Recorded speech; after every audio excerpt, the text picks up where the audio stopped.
All right. Says are we live? You are live. All right. Well, welcome. Thank you for tuning in. You are watching live on YouTube and also listening live on Track Talk Radio to the Memechel Jackson Show. I'm your host, Memechel Jackson. I'm live from Pink's Mansion, bro. Yeah, I'm in a pink room with the Jimi Hendrix picture behind me. We got Bruce Wayne off to the side of me. I'm lit, man. One real legend, one fake legend. This is how I roll, man. So we're gonna get it cracking. I think we have Priscilla joining the show tonight. I was in an interesting conversation earlier, and I got to keep an eye on the radio station because last week, the first 15 minutes of our show, they spent that time listening to music and they didn't hear our conversation. But so we got about a minute and a half, and right now they're listening to some Donnie Klang, Favorite Girl. Shout out to Donnie. Y'all might remember him as the white dude who looked like Pauly D on Making the Band. You remember that season of Making the Band where Puffy had them all do like the R&B battle, and then my man Mike was getting yelled at because he was making grilled cheese sandwiches for everybody. So Donnie was the white dude who ended up making it. But this Favorite Girl record is one of my favorite songs of all time. It's a good record. If you get a chance, I don't know if you can find it anywhere because I downloaded this shit back when I was borrowing songs from LimeWire or Napster, any of those little platforms that we used to use. So I don't know if this song is streaming on anything, but it's a hot record if you can find it. But anyway, before the show, I was in a conversation. My roommate was trying to sell me on watching this movie. I guess it's like a couple of movies called Magic Mike. And so we're going to talk about that on the show because at the same time I was on the phone with somebody. Shout out to Markel. Markel was also telling me about the movie. So I had two ladies telling me about this dance movie. And apparently it's a movie where they're male strippers. So pardon me if I sound crazy because I don't know what this is. But I also feel like maybe I kind of do. I feel like I've at least heard about this, but I know I have never seen this movie. So they're trying to sell me on watching this movie. And as soon as I heard that it was Channing Tatum and he was dancing, I began to think about Channing Tatum's acting career. And that is what I'm going to get into. So, but I'm going to wait until we can get Priscilla on the line. I probably just need to call her. And I want to see what she can kind of tell us about Magic Mike. Because I'm sure that she has seen this movie probably. Let me turn this damn speaker on. And we're going to get it crack-a-lacking up in here. My lava lamp speaker. Hello. Priscilla, what's cracking, dog? Say hello to the people. Hey, we're on. That's what she said. So we got a couple of minutes, and I don't know if you happen to have the live stream on, but I was talking about how I was on the phone earlier with Markel, and then my roommate Holly was also talking to me, and they were talking to me about Magic Mike. Now I need to ask you, you know what Magic Mike is, right? Yes. Okay. Have you seen this movie or movies? I have, yes. Okay, so, and we only got a couple minutes till I got to intro the show on Track Talk Radio. Shout out to those who are listening to the music, and thank you for joining us if you're on the YouTube. But I have not seen these movies, and so they're trying to sell me on them as far as trying to get me to watch them. But all I'm hearing is Channing Tatum dance movie. Now, I'm not going to lie to you. I saw Step Up back in the day. And one thing I can't get over, I also saw him on Coach Carter. One thing I can't get over is I can't take him serious on movies where he's required to play sports or dance. Now, I will say this. He did do his thing on that Amanda Bynes movie, What a Girl Wants, I think. Is that the one where she like dresses up like a dude to play soccer at a middle school? Oh, high school? Yeah. He was in that. Back, yeah. Exactly. That's the only thing I remember from him where I actually was like, yo, my man's not that bad of an actor. And that should tell you about what I think about his acting career, is that I thought that was his best movie. I saw Fighting. Have you ever seen Fighting? Tell me you saw that. Him. I did not. So there's a movie with him and Terrence Howard where Wait. I'm gonna tell you this. I've only walked out of 2 movies in my entire life. One of them is this fighting movie, and the other one was that Seth Rogen movie with Joseph Gordon-Levitt and then freaking Papa Doc, aka Clarence from 8 Mile, aka the little bird suit wearing nigga from the Avengers. I walked out of those 2 movies. This fighting movie with Terrence Howard and Channing Tatum is probably, it makes me question who in Hollywood is having the final say whether or not a movie gets made. I was baffled. I walked out of this movie. So the movie is about him being like a ghetto homeless like street kid who like has some hands so he can fight. And so he ends up connecting with Terrence, and Terrence like hooks him up with all these street fights so he can get paid. Oh, and don't worry, he does have a love interest. I forget the young lady's name. She's not a good actress either. And so the movie with the 2 of them, and then obviously Terrence, I don't understand how he ends up doing these movies. This movie was terrible. I don't think they hire him for his acting. You know what I mean? And that's where I'm confused, because so he's on 2 of these Magic Mike movies. So they've given him 2 opportunities. So he has to do some sort of dancing. So what is this about? He's a stripper. Does he have a story? Yeah. Okay, what's his story? Because I was asking Markel, like, what's the plot, story, whatever, and she couldn't really remember because she hadn't really paid attention to the movie because it wasn't very good. Yeah, it's funny because you're asking me that, and I really Steph, what's up? We see you in the chat. See, exactly. No, I think what happens is that he used to be a stripper, but he's been out of it for a while. Gotcha. So then he misses it, and then he ends up somehow stripping again. Like somebody like calls him and is like, offers him basically the opportunity of a lifetime. So then he becomes Magic Mike. It's actually gotcha. So he was Michael and then he became Mike. A lot of attractiveness. Gotcha. Okay. So he like had like a whole transformation. He was Michael and then he became Mike as soon as he put his stripper outfit on. Yeah. Okay. No, I see it. It's like Clark Kent going into the phone booth and taking off his glasses. No, I get it. And Matthew McConaughey's in that movie too. Okay, so the review that I got on him, and I honestly, I wish I would remember the exact words I heard from Markel, but it was something along the lines of him being old as F. I'm trying to cuss less, but old as F and not someone who should have their shirt off or something like that. But I thought that he was known for always having his shirt off. So did he? Oh, I'm going to send you a picture of Matthew McConaughey and Magic Mike. I didn't think he looked that bad. Was it That's dark? A strong statement. Was it dark? Like where all the scenes is dark? Because it's dark at the strip club. You don't be thinking a lot of people look bad until they cut the light on. You're right. That's black lights get rid of cellulite. Why they use them in strip clubs? Wait, say that again. Black lights. Black lights get rid of cellulite. Is that what you said? They make your skin look tanner and smoother. Listen, real men appreciate a good, good cellulite stretch mark combo. We appreciate that. Listen, man. I mean, yeah, getting a brand new car is cool, but like sometimes you got to get the. Let me stop. I talked to a dude. We got 30 seconds and I got to intro the show. Let me stop. So what were you saying?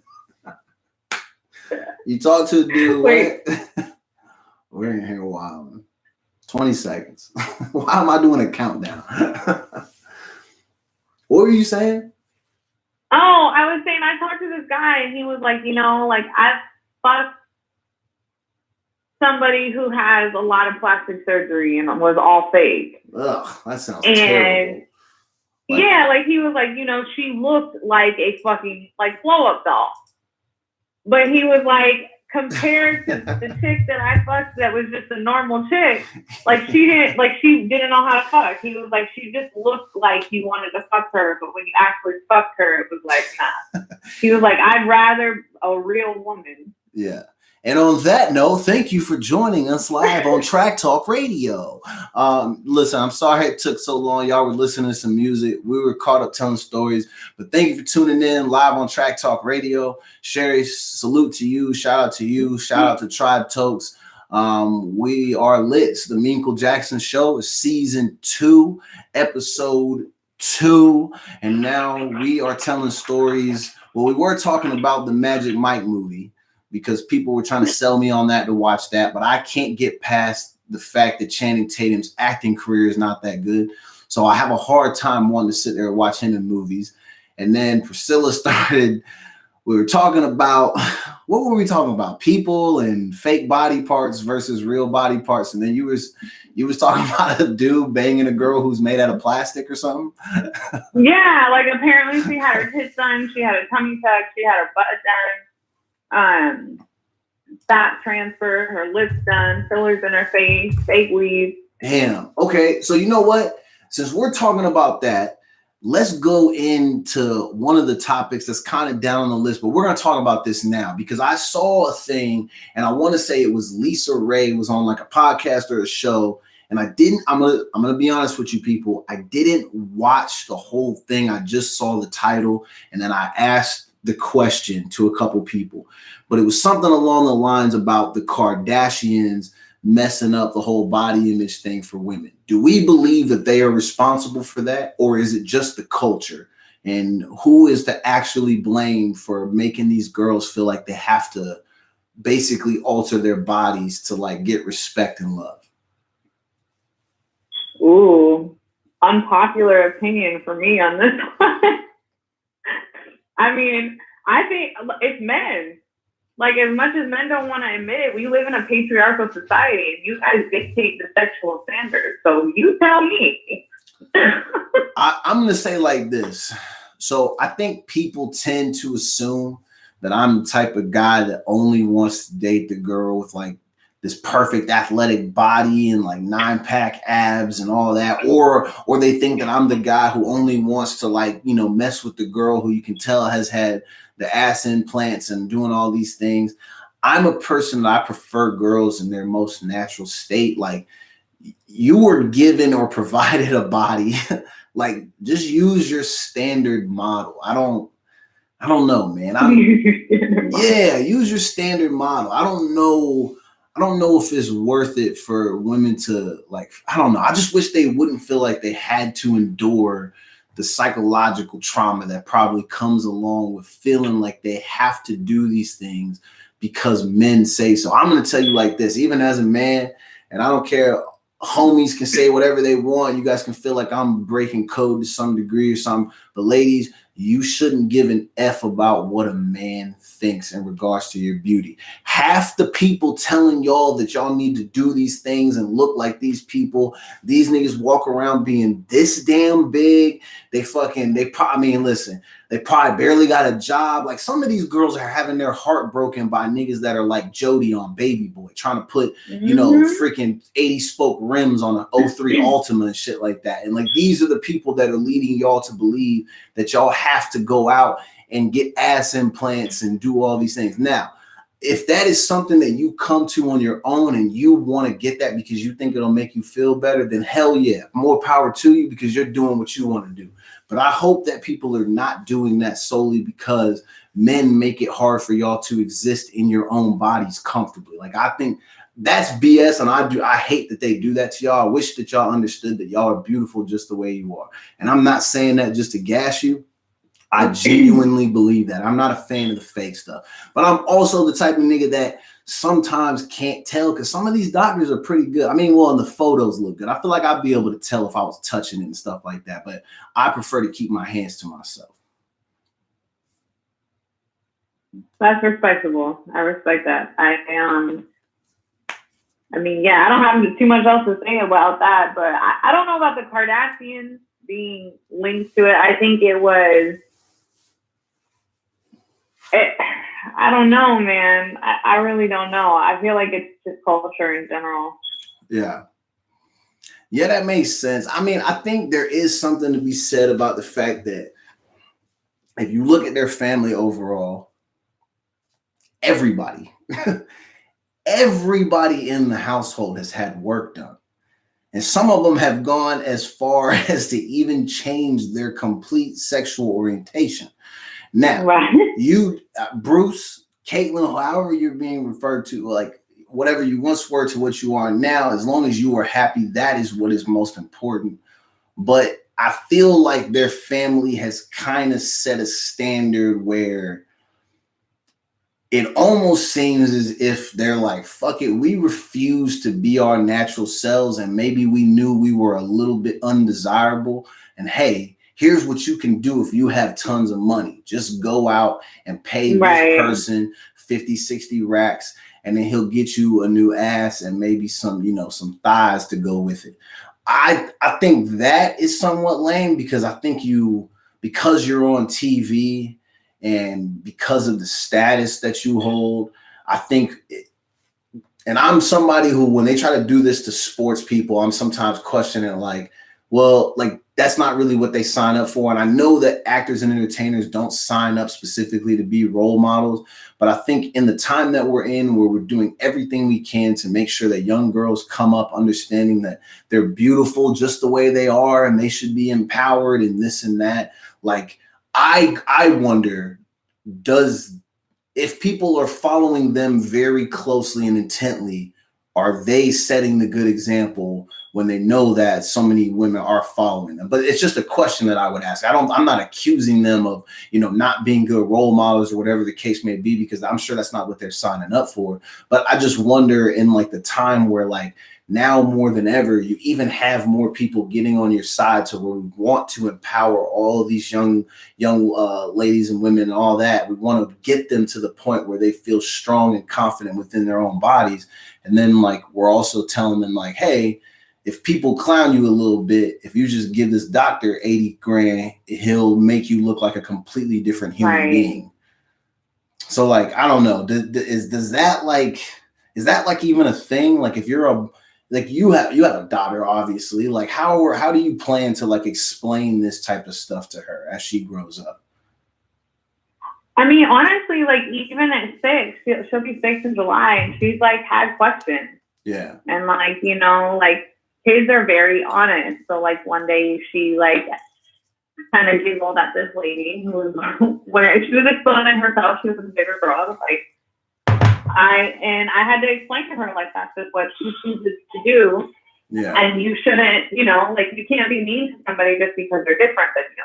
Yeah. Or they make different choices than you, So I pretty much told her like, you just mind your business. That's her life. Yeah. But as far as like, it is hard because the older she gets, the more she has beauty standards that are just sort of like dictated there, Yeah. And so like, she calls herself a little goddess. Like she knows she's a queen. She knows that she loves her brown skin. She'll be the first person to tell you. Like I've been very, I've been very diligent about raising her to understand that like beauty comes from within, and that she's a beautiful person and she's smart. She's beautiful on the outside too. So, I mean, I do think it's hard in a society we live in, because I know once she gets older and her friends, she starts having more of an influence from her friends and whatnot, then those are like the real ones, so I think the only thing you can really do is continue to educate your kids on what real is and what's for show. Yeah. Yeah, no, that definitely makes perfect sense. Yeah, I guess so. All in all, I mean, obviously it's clear that not one family is solely responsible for the way we view an entire culture. I mean, I think we all know that. So I think it's ridiculous to look at the Kardashian family and then, blame them for anything. It's interesting to me. I'm surprised that they would want to put their bodies through that type of trauma. Like, and for what? Like just to look good on TV? Like it just doesn't seem worth it to try to stay famous. Like, why? Isn't that shit painful? I would like to think so. I've never had no work done, but just getting stuff done to your face or having your bone structure altered, like that shit seems like it's painful. And then what happens if the shit malfunctions? Like, does insurance cover that? Like, I need some background on that. How does the insurance work with that? Like, does insurance cover elective surgeries like that? No. Like, I think I was telling you, like, I had my breast done at 19. I did not think about the long term. Yeah, they put it in fine print in front of my face. And they made me sign something saying that I understood all the risks involved. But now, like, I just turned 31 and my breast implants were recalled. So now I have to get them removed and redone. And insurance is only covering the removal. So they said they only cover the removal? Yeah, because it was dictated that it was medically dangerous for me to have the implants that I have. But to put them back in, you have to cover that cost, right? Is that what you're saying? Yeah, because that's the cosmetic part. You don't have to have breasts. Damn. So they could just take mine out and be like, well, that's how you were made. That's what you look like without breast implants. So we're leaving you like that, pretty much. So can you sue the company who's responsible for them being recalled to like basically make them pay for it? Yeah, so that's the thing, is that there's a lawsuit out right now against Allergen, and I've filed my claim and everything, but they're only awarding money to the people who have been diagnosed with something called BIACLLA. It's like a lymphatic cancer associated with breast implants. Gotcha. So if I'm not diagnosed with cancer, then they haven't technically medically affected me. Okay. And so if you don't take them out, well, I mean, obviously this might be a dumb question, but like what can end up happening to you if you don't elect to have these removed and then pay the cost to get them replaced? So like you end up just dealing with like a lot of pain and a lot of sickness, and eventually you can get lymphatic cancer. Ouch. So like I've already been sick for about a year now, like in and out of hospitals, like just for random things that like vertigo or like feeling faint, like flu-like symptoms, and I'll go into the hospital and they're like, well, you don't have influenza A or B, like we tested you, we've done a complete blood panel, like there's nothing like abnormal showing up. And so finally I came across a doctor who was like, have you looked into this? She gave me all the information about it, and sure enough, that's what it was. Damn, that's just so crazy to think about. Like you just been kind of going through that for a year, not really understanding what it was, and then come to find out it's that. And it's crazy that they'll tell you that it's recalled and put you in a situation where you got to take them out. They'll pay to have them taken out, but then won't pay for the replacements. Like that doesn't make any sense. Yeah, like I think that's like the worst part, because I really don't have a choice but to spend that money. You know what I mean? Yeah, that's crazy. And then I'm looking at it like, fuck, I gotta find somebody to watch my kids. I gotta find somebody to help take care of my kids. Yeah, all that good stuff. Well, time to come back to Seattle for a little bit. I know, that's exactly what I'm planning on doing. I'm getting them done in Bothell. Oh, the Bothel's dusty ass. Anyway. Well, I appreciate you telling us your story. That's very interesting. I low-key had totally forgot that you told me that like a long time ago. Wow, yeah, it's crazy. See how I be forgetting crazy details about people's lives. It's stressful. It's hella scary. Well, hopefully everything goes well and you get that all straightened out with no complications. But yo, again, shout out to you for telling your story. Okay, real quick before we start diving into our stories, tell us about what you did for your birthday. We're doing a little follow-up. You guys might remember that on Sunday's show, I did sing happy birthday to Priscilla. Terribly, I might add. Priscilla, you had a birthday. You turned 31. I can say that because you said it multiple times on the show. Shout out to you. What did you do on your 31st birthday? I actually, after I got off with you, I had that's what she said. FaceTime happy hour. I got drunk on the phone with my girl. You got drunk during a happy hour. Hey, shout out to Steph. Steph getting people hammered via via whatever y'all FaceTime. Is that what you said you're FaceTiming? How do you FaceTime without an iPhone? Well, not FaceTime. We did it through Instagram. Oh, I got you. Video chat. Okay. Shout out to Steph for providing birthday entertainment. Way to clean up the terrible birthday song that I did by showing Priscilla a good time via the internet.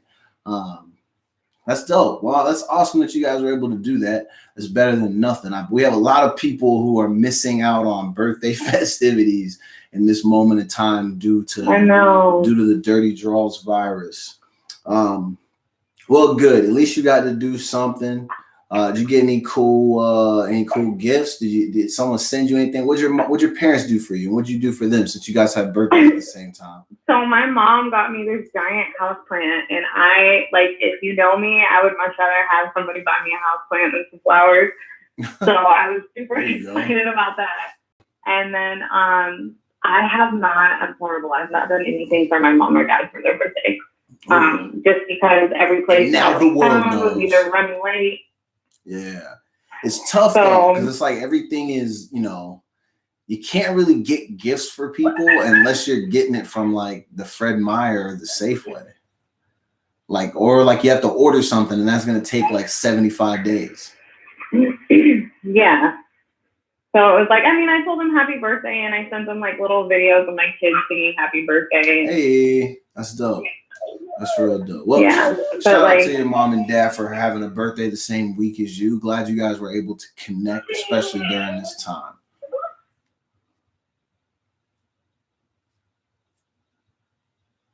Oh, I think we lost Priscilla. Oh, no, I'm here. Sorry. Oh, it sounded like it was cutting out. All right. So one of the things we had on our sheet was that we were going to talk about this new Tiger King episode, which you and I did not watch. So we're going to push that back to Thursday. I still want to get into this because I'm interested to know what this last episode is. Have you, and we don't need to look it up because it's not crazy important, but have you heard of anything happening to Carol Baskin after they reopened the case? Like, have you heard any random new updates? I saw like that one article that they were actually reopening it, and then after that, I didn't really hear anything. Gosh, man. That is actually, now that you said that, I'm going to Google. I wonder. Later for Carol Baskin. Yeah, I'm wondering what's going on and like what's the holdup. Like Netflix pretty much solved it for you. You need to go, scrape those old tiger cages for all the old blood, and I bet you'll find his blood on it, and then bam, case closed. She's going to prison. So the top story for Carol Baskin is Carol Baskin's ex spills all about Tiger King star's high sex drive and hot tub romp. What the hell? Wow. Nah, we don't want to know anything with Carol and anything in the act of sex. I don't want to know nothing about that. That seems disgusting. So let me ask you this: do you, if she's convicted, what do you think is going to happen to her? She'll probably be thrown in prison. You don't think she'd get the death penalty? Like, I give her 22 years. We'll do a Henry Weinstein. 22 easy year. I wonder what's the furthest extent of the law after you feed someone to a tiger? Like, what do you get? Like 20 years for that? 30 years? Like, I wonder what. Oh, I forgot about the animal charges. She might get some animal charges too. Yeah, that'd be crazy. That's what they did to old boy, right? Watch her get like 60 years. 60 years. God, imagine. What are you in for? Well, I fed my husband to a tiger. Now I'm doing 60 years. The murder alone has got to be at least like 20 to 30. Yeah, that's what I'm wondering based on how she murdered him. Say if it does come to find out that he was in fact eaten by a tiger. I don't think they'll ever be able to really prove that. Yeah. But if they were, and that was the conviction, I wonder what the time is for something like that. God, man, I don't even know. Like, where do you start? What is that? First degree murder? Second degree? First, second, and third. All of them, all of the degrees plus 10. Do 67 years for that. I don't know. Who knows how all that shit works? I love when we send people to jail and we say, you're doing 3 lifetimes plus 80 years. And it's like, fam, just tell him he's gonna be in there till the lights go out. Because giving him, like, right? That's what I'm saying. 3 life sentences plus 80 years. Like, what is like? Why even take the time to add that up? That just means he's never coming home. That there's easier ways to put that. I often wonder why that's even like a thing.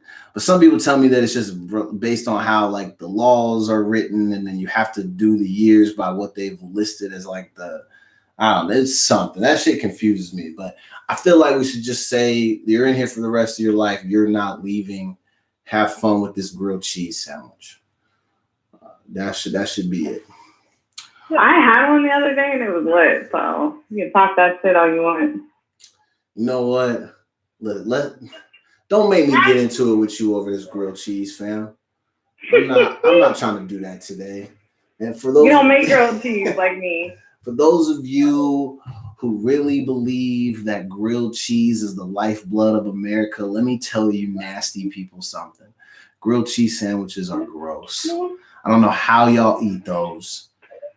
And I don't know how you try to tell and convince people that it's fire. It's not fire. Also, stop trying to tell me that it's still a grilled cheese once you add meat to it. The minute you add meat, it becomes that type of sandwich. It's not a grilled cheese no more. Sorry, Priscilla. It'd be like technically a panini. A panini. Thank you. I'll accept that. Or a melt or something. But it's not a grilled cheese with turkey. All right? It's a turkey melt or a panini turkey or a turkey panini. Is that what it is? I don't know. Yeah, actually, turkey melt is probably more correct than panini. Exactly. Because I think panini, it has to be on a certain type of bread. What? I think so. The things that I just don't know. I need some of my food people to call in and just explain to me the difference. But don't try to convince me that it's still a grilled cheese after you add meat, because there's no way that that's true. Anyway, Priscilla, tell me how you feel about the state of Georgia opening up some of their businesses this week. They're saying nail salons, barbershops, gyms, and I saw that bowling alley was on the list. So how do you feel about that? The bowling alley thing threw me off. I do understand some of the other things. I mean, maybe that's because I'm biased, that I need the gym. But I don't know. I mean, here's the thing. Whoever was going to be first to list all these things was going to get slapped regardless. Yeah. Like, I feel like after this, there's going to be a lot more and more states who are, like, making this decision. Like, okay, we're coming up on May 1st, which is this imaginary deadline for President Trump, right? Yeah. Or not deadline, but, like, what he hopes to see, so. Yeah. Yeah, it's interesting. I don't know. As someone who spent a lot of time, especially on this show, and I'm sorry, I keep looking up because I'm watching basketball highlights, but as someone who spent a lot of time on this show complaining about how I don't like being stuck at the house, I don't know. Like, say if Washington was just to open up on Friday, I think I would go hoop on Sunday, but I think for the most part, I would just stay at home. Like, because now, based on how we've been living and how I already was as a person, outside of really going to the grocery store and to the gym, I don't really need to be outside for a whole lot. Like, we got food, the toilet works, the Xbox works, we can do the show. I love hanging out with people via the internet because I don't have any pressure to wear pants. And so I'm totally cool with just kind of staying in the house. But I don't know, man. I have mixed feelings because there's a part of me that's like, yo, I hope our state is next. But then I also recognize that, like, say if it was to happen on Friday, like if you go outside on Friday, everybody and their mom is going to be calling you a fucking idiot. And then people are going to end up like going at people for going outside, and they're going to be saying that you're making it harder for the rest of us. And it's like all these things. I'd almost rather stay inside so I didn't have to deal with the backlash that came from it. Well, and I think here's the other thing. So things reopen. That doesn't mean you don't practice social distancing. Like, Yeah, I don't want to be up next to somebody standing in a line. I'm not going to be like around somebody. Like, okay, we went to this vacant grass field and we had no choice but to walk by this thing, not close, but it was definitely less than 6 feet. And she's yeah. just hacking away. And then automatically I'm panicked, which is funny because I feel like I've been the person hacking out in public and people are like, are you sick? You know what I mean? Yeah, for sure. But it's just like this weird sort of reaction now. Yeah. I wonder, like, there's a part of me that would want to go once they lifted to, like, the bans to see what the places that I frequent would actually look like now that we're under these like circumstances. Like, I'm sure that there will be way less people. I'm pretty sure that all the guys I play basketball with would probably show up to the gym. I mean, I feel like the barbershop would probably be less packed, but like, it's tough because, James, shout out to James. James is a good friend of mine, and Hernan, these are all like my guys and stuff like that. Like, I want them to be able to work. But then I almost wonder, like, you just have so many people going in and out of places like that. Like, would that be somewhere where I would want to like be like in that area for a long period of time waiting to get my haircut? Especially because, people just, not everybody's practicing all the same things. So even people who are like maybe staying at home, they may not be washing their hands as much as other people. Like, I'm washing them every chance I get, but like, we don't know if everybody's doing that, and all that coughing and all that shit. You don't know why people are coughing. Do they have allergies? Are they sick? Like, and then also to think for myself, like, how much do I really care if they are? Like, how bad do I want the haircut? You know what I'm saying? Like, and there's going to be people who think about that stuff, and there's going to be people who don't think about it at all, and they're just going to go. And then you have to start to wonder, like, what's it going to be like if we get another wave of this? Like, we might be 6 months on lockdown now, and the next time might be like a year, 2 years, 3 years. Like, could you imagine having to be in this space for 3 years? Like, that'd be crazy. I mean, I haven't heard that was going to happen, but just, kind of being a little bit over the top and then just thinking about like that's worst case scenario to me, is that somehow we end up being in this state for like a long period of time, which I definitely don't want that, but I don't like getting fat at home. That ain't the move. You know what I'm saying? Right. What'd you send me a picture of? Oh, is this the Magic Mike thing? I mean, he looked like a dude with his shirt off. Congratulations for him. That's your whole steez, Matthew McConaughey. You're a white guy that has to take his shirt off. Like I said, much props to you for having abs. I don't have them shits. I think the best I've ever had was I had a 4-pack at one time, and it was like shit. I was light back then. I was looking good too. No, let me rephrase that. I was looking as good as someone who doesn't look that good, like as good as you would expect that person to look if somehow they ended up kind of looking good. So yeah, I wasn't that hot, but I at least had a 4-pack. So I can't imagine if I got the whole 6. Oh my God. Could you imagine? You see my photos today that I posted? Could you imagine if I had a 6-pack under that hoodie? Holy shit. Be live. But I don't have that because I've been stuck at home. I've been eating little Debbie's and shit like that.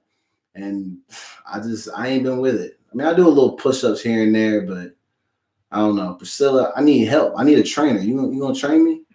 I got you. All right, we need to set up some sessions. I need 10 trainers. So I'm trying to recruit. I need the best of the best. I really just need somebody to stay in here and smack food out of my hand every now and again, which is actually once or twice an hour. This is becoming a full-time job to keep my fat ass away from the refrigerator. So if any of you guys are listening, if you're having struggles with that, let me know. What are you doing to keep yourself from walking back and forth to the refrigerator? What techniques are you using to stay out of the fridge? Let me know. One thing we are going to go back to doing on this show is that we're going to take some breaks. So if you are tuned in live on Track Talk Radio, we're going to go to a break. You're going to listen to some music. I'm going to continue to sit here and annoy Priscilla, and then we'll be back in 10. So stay tuned for the rest of this show. What time? It's only 7:40. We lit over here. All right. So they're listening to The Weeknd. Priscilla, what are you doing? Are you out and about right now? No, I am actually outside trying to keep my son quiet, so he's running around. I'm home though. I made my Target run to get my seat out, so now I'm back. So another day at Target. How's everybody at Target doing? I didn't go inside. I did a drive up, but okay. I had to go to this one that was like in the hood because nobody else had Lysol. Yeah, or not crazy. Lysol, Mr. Clean. But you know the hood had it because they don't need to overstock on it. They know exactly what they need. So, ladies and gentlemen, so we talk about this every week on this show where we kind of roast Priscilla because she goes to Target every day. And I will tell you, I was in shock today when I found out she does not go to the same Target. So that means she's hitting up all the Targets in her city. And I would say for me, I was a little bit sad because I was hoping. I don't want to look like the crazy Target lady. I was hoping that by now you would have built some like potentially lifelong friendships at the Target you were going to. But you haven't been going to the same one. Oh, go ahead. Oh, no, you're good. I do have, there's one dude that will sometimes accidentally forget to scan my barcode, so I can just cancel the order and get a refund. But he's not working all the time. So. Okay. But buddy's trying to do you some favors, yo. He's trying to pull up. Yeah, I thought it was on accident the first time, but then it's happened 2 other times. So I don't know if he does it on purpose or maybe it is on accident, but I appreciate it. It's always the same dude. So. Hey, there you go. Shout out to you, broski, for helping out the people when the people need the help the most. Yeah, that's lit. So I've been going to the same Target, and I'm going to tell you, I don't like the Target in West Seattle, not because of the Target, but because all the roads that were required to drive on to get there are so garbage, it's almost not worth the drive.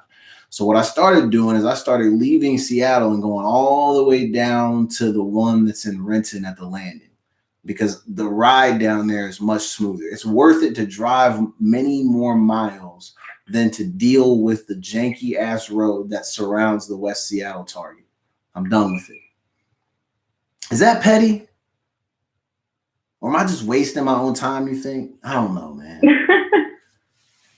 I don't know. No. I can't handle those roads, man. I get tired of that. Hearing my car make all them damn noises because I'm going to Target to spend money. And then when I drive over there, I be thinking I need to stop and go home and spend the money on the car because it sounds like the shit's falling apart. And it's not the car, it's the damn road. And it's some of my car. Hold on, people are texting me. Anyway. Priscilla, you going to Target tomorrow? If so, what are you planning to purchase? I am actually done with my Target runs for this week, but I will be going to Starbucks. It's like my only sanity, the little drive to Starbucks. So let me ask you this then. Do you go to the same Starbucks or you go to a different one every day as well? I hate you. I do ask you this. I actually go in between 2. So my gay Starbucks is this one that's like almost 2 miles away from my house. But every time, because they know me, they make my coffee so good, and I never have any of my orders wrong. But then there's a Starbucks that's closest to my house, and they be fucking up sometimes. But they're close, so. But it's close though, so you try to save the gas money. But I guess you can afford to burn it now since you're only really going to 2 places, all the Targets and then the Starbucks. Not like you're having to drive back and forth to go to school, go to work, do all those things. So little gas burnt on Starbucks ain't that bad. All right, man. We gotta get into some of these stories. So when you were reading over this list, we're definitely gonna talk about Neo. I don't know. I honestly, now that I'm thinking about it, I don't know why I put that on there. I kind of just wanted to make fun of the fact that he always has a brimless snapback on, which is why I put that on the notes, like his brimless hat collection. Actually, we'll get into the high school girl and her fake ass apology for that racist video, because she, you know what? I had been holding back. We're not gonna curse her out or degrade her, but we're gonna give her what she deserves on this show, and that's a nice tongue lashing, because she She knew what she was doing was wrong, and then she got on there and she gave some weak ass apology thing on Instagram, and I thought that shit was weak. I'm tired of white people doing that. Priscilla, did you see the video of the guy getting killed at the Walmart because he was in there swinging a baseball bat at people? Forgetting what?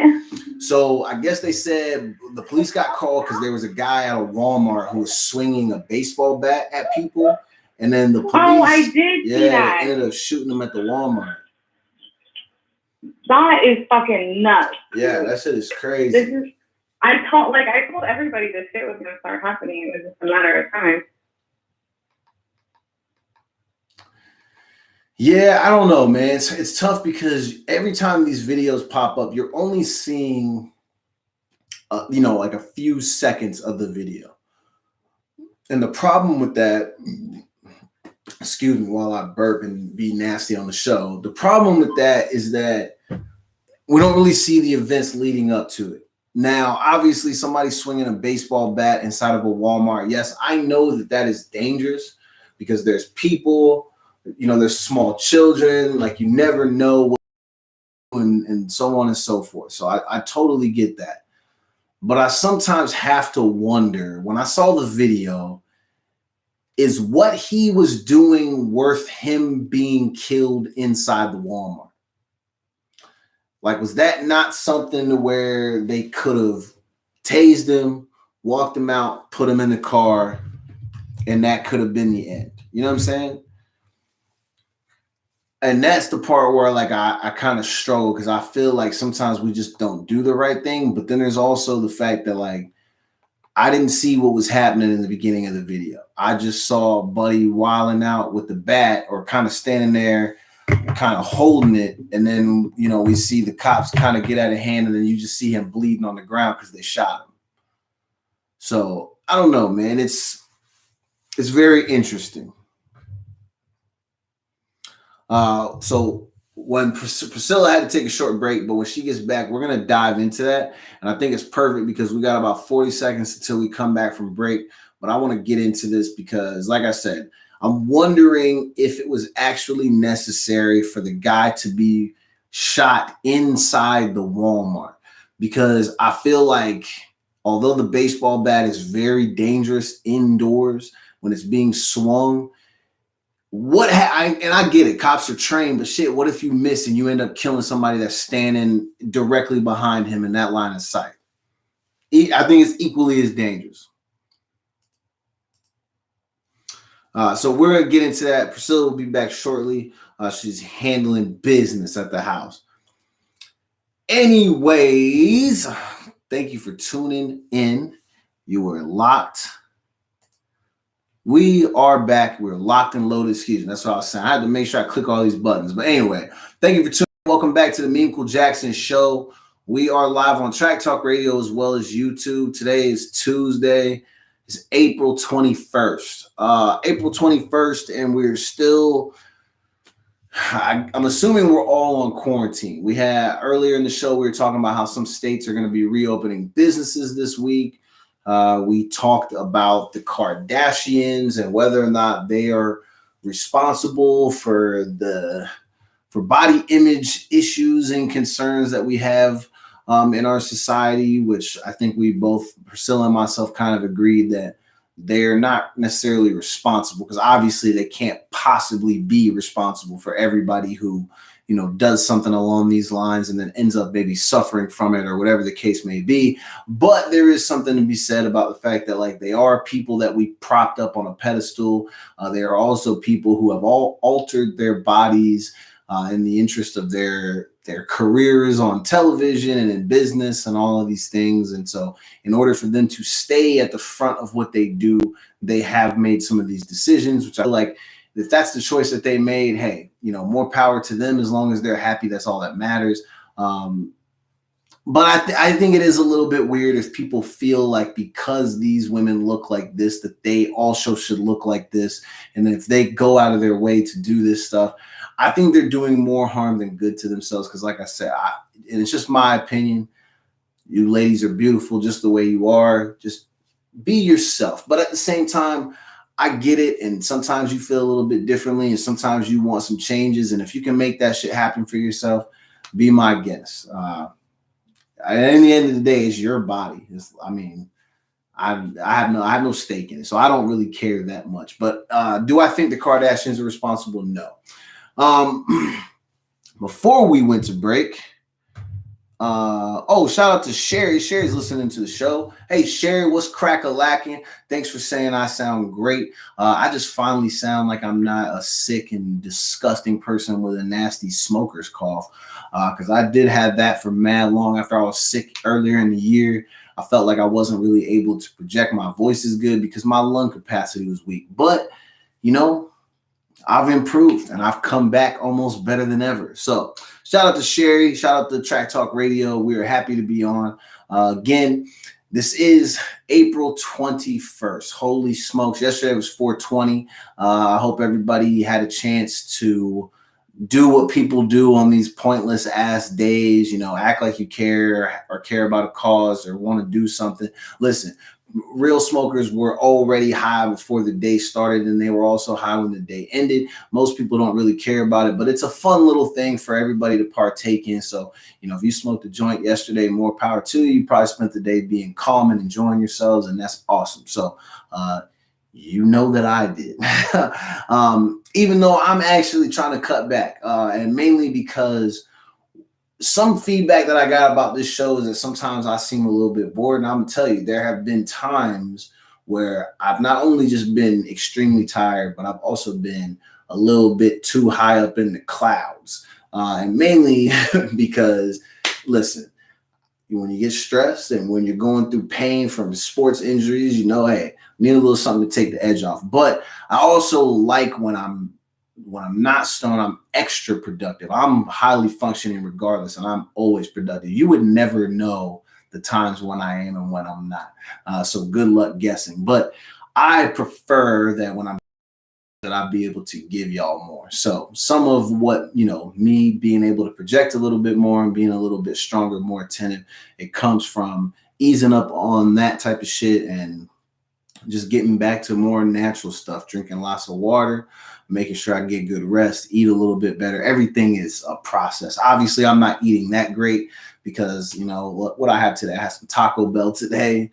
I didn't have baked goods, so I'm on the way to doing something right. But anyway, before we dove back into the show, I was about to jump on. So we have a guy who got killed at a Walmart. He's at a Walmart, and the cops were called because he was swinging a baseball bat. So obviously, there was the clear and present threat of danger. I'm saying that now so you understand that, yes, I am acknowledging that. My issue with this situation is that I wonder, because it's not to absolve my man from any type of guilt or to say that he didn't deserve some consequences. I am, however, questioning whether or not he needed to be killed in the Walmart. And if you're responding to a call of a person who is maybe potentially being erratic and then using something that could be used as a weapon and potentially harming people, are the cops doing any better by pulling out the gun and shooting him, killing him inside the Walmart? And if you saw the video, you literally can see his blood leaking all over the damn place. You hear the shot. You see where the cops have drawn their weapons, and one of them clearly shot him. He lays there, blase, blase. You see the video. But I'm wondering, was that necessary? And watching the video, it always sucks because you never are going to get full context of the situation. And it's not, and I know sometimes there have been times where I have made comments about videos like this and people have said, well, what context do you need? It's a black man being killed by police, or it's this and this and this and this happening. Like, no, I totally get it. But sometimes I feel like I personally need it because I want to make an informed decision. And I also don't want to be the guy that's just like, well, see, they just killed him, da da da da da. Yes, it's obvious they shot him. They could have done something different. But I still feel like in some regards, I need to understand why they needed to use the force that they did. and why, when your belt comes equipped with a taser, why you didn't tase. Now, like I said, if this happened prior to the recording that I saw, that's the part I did not see. But I did not see where they tased him, subdued him, arrested him.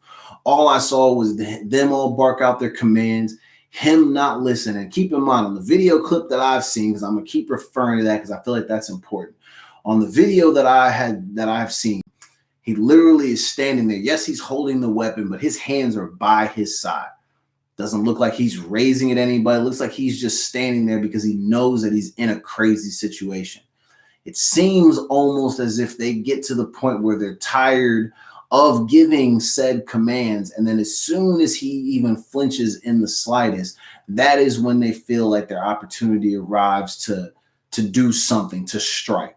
Now, I can't say that everybody pulled their guns. It wasn't like they just like blasted the dude. It seemed like there were some people, I think, who had their tasers out. Maybe, I don't know if they fired them, but it's clear what you see is that he takes a hit from a bullet. He is bleeding.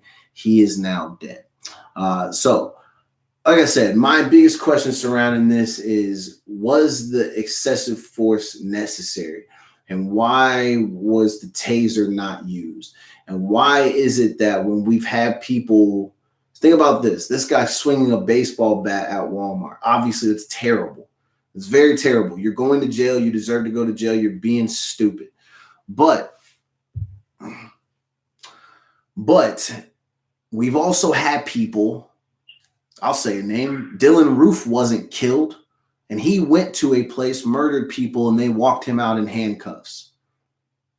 So we have people, and I'm only going to say the one name. I'm not going to sit here and name a bunch of these people. Y'all know the stories, and you kind of know what I'm hinting at. But that's where I get confused, is how we can get, as police, they get called to situations where, you know, we have a white male who's murdered a bunch of people, and if he comes out and even has the weapon in his hand and doesn't follow one command, it's okay. They just cuff him, they take him in, it's no big deal. But if the black guy has a weapon in his hand, he doesn't follow the commands, it's like we shoot him and it's no big deal. That's where I get confused. Welcome back, Priscilla. Have you seen this video where the guy gets killed at Walmart? Yeah, I did. So I caught the little news articles and stuff like that about that. I want to know more about the situation. Like, they didn't really explain why he was swinging a bat in Walmart. Yeah, see, that I don't know either. And I was literally saying, I don't know if you heard the part where I was talking about, I need more context, only because the question that I'm asking is, did he deserve to die in that Walmart? And if you're responding to a call where you're worried about someone using a weapon inside of a public dwelling, is it smart that the cops pulled out their guns and shot him? Because there's people in the area. What if you aim at him and you miss and you hit the person behind him? Like, how are you diffusing the situation in those moments? And why, with all the training that they go through and knowing that they have tasers on the hip, why was the taser not used, and why was he killed? Yeah, I think that's a little serious. I don't know how I feel about that. Like, regardless, even if he was in there, like, I'm gonna kill everyone, it's a baseball bat. It's not something that can like directly kill you the way a bullet can, you know? Yeah. They should have just tased him. I don't understand. Yeah, that's what I was thinking. I don't get it. It really had me confused as to why he wasn't just tased. And then you think about it. So I'm going to tell, this is a random story. This happened when I first moved to Washington, and I lived in Renton. And where I lived in downtown Renton, I swear on everything, I lived. So, and you know what? Steph had been to my apartment, so she can vouch for this. Where I lived in this house up on the top floor. The guy turned the top floor into two one-bedroom apartments. And right next to us on one side was like an office building where there was a dentist office and then some other shops like underneath or something like that. And then on the opposite side of me was the trap house. And I know it was the trap house because I interacted with Buddy, who was over there running things. And I remember when he first met me, he was like, yo, fam, let me know anything you need, bro. I got you. Like, he was doing the whole thing. Like I said, I'm not a stranger to this, so I knew exactly what he was trying to let me know that he had. And he was letting me know that girls, drugs, anything that people need, he probably had. There was a white guy that was over there. And one day while I'm at my place, I wake up to hear these loud ass noises at 7 o'clock in the freaking morning. I look out the window and they have the entire street blocked off. Renton PD is all over the place. And I'm talking about they have people in the, you know how when you see on the movies like SWAT and they got the nigga in the front with the shield and the guys behind them with the guns drawn, like they had people like that, guys wedged behind the cars. They're giving commands on the microphone and all this crazy stuff, right? So they're trying to convince someone to come outside the house. And this whole time I'm thinking, damn, it's Buddy that I met like a couple weeks before this. He's a black dude. I'm literally thinking I'm about to watch him be murdered in the front yard. And this is very close quarters. So I'm up above them, maybe about 10 feet in the second story, but they're like 10 feet out away from me in my place. So I'm right by the action. So it feels like we're in the stadium. I'm sitting right behind home plate, like getting to witness the whole thing. The person who comes out is a white dude. But I'm still thinking the way the police are all structured, he's probably going to get killed. Priscilla, I swear on everything. I literally hear them say about 10 times, put the weapon down and get face down on the ground. He does not do it. You see on these videos when our people get killed, they say one thing, one time, maybe twice if you're lucky, and they open fire. So here's where the shit gets crazy. After a while, they start to move closer and they threaten, like, put it down and we're going to, we're going to open fire. Like they threaten to do all that. And my man, it's like literally, I could see Clint Eastwood directing this film about how this oppressed white guy had to have a standoff with police, and somehow he beat the odds and he survived it and didn't get killed. I could literally see it being a movie because of how dramatic it was. His girlfriend's out on the other side of the cop car. Baby, please, just don't do it. Just make it on the ground. Don't do it. Like, she's freaking out and all this shit. And he's trying to be the tough guy. And I'm like, yo, I'm not going to lie to you. There was a part of me that was like, well, you know what? I know that if it was me, I would have already been killed. I'm not in that moment. I'm not wishing that anything happens to him. But at this point, because of his sheer defiance, I'm kind of just like, well, we got to let the chips fall where they may. Because at this point, he's deciding his own fate based on what we know about police. But then they shock you. And what happens is one of the guys convinces him to put the shit down. And you know how he does it? The white guy bargains with him and he goes, if I put it down, y'all gonna give me a cigarette, right? Y'all gonna give me a cigarette, right? Because I ain't putting it down if I don't get a cigarette. He puts it down and another white cop hands my man a cigarette. They light it. He takes a puff and then he puts his hands back up. They cuff him gently and they walk him to the car. It's literally happening in front of me. It's happening in front of me. The whole time before Buddy came out, I was thinking it was the guy that I had met. So I'm thinking for sure I'm going to witness a murder today. And that shit ended up happening. My man literally bargained his way out of a stomping and he used the cigarette. That's how he was able to finesse it. We don't get those opportunities.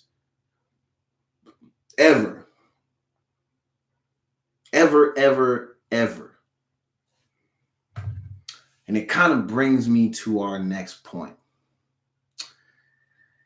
Have you heard about the fact that now there are white women who are saying that Karen, the name Karen, is now a slur? They feel like they're being oppressed the same way Black people have been oppressed via the N-word. It always confuses me because we see tons of examples on a daily basis where white people clearly have the upper hand when it comes to their privilege, and they get treated significantly better than people of color.